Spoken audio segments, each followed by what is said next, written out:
यततो ह्यपि कौन्तेय पुरुषस्य विपश्चितः इन्द्रियाणि प्रमाथीनि हरन्ति प्रसभं मनः।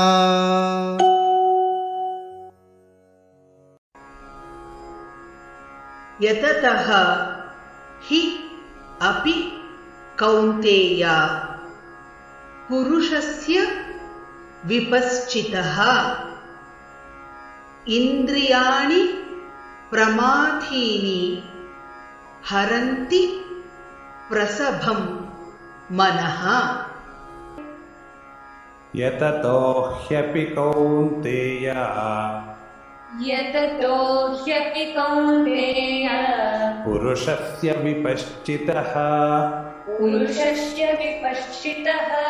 इन्द्रियाणि प्रमाथीनि हरन्ति प्रसभं मनः।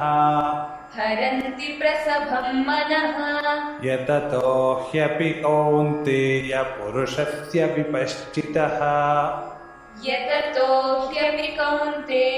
पुरुषस्य विपश्चितः इन्द्रियाणि प्रमाथीनि हरन्ति प्रसभं मनः।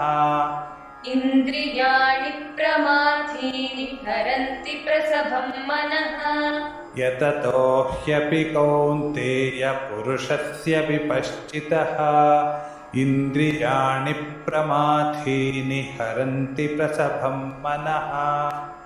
यततो ह्यपि कौन्तेय पुरुषस्य विपश्चितः इन्द्रियाणि प्रमाथीनि हरन्ति प्रसभं मनः।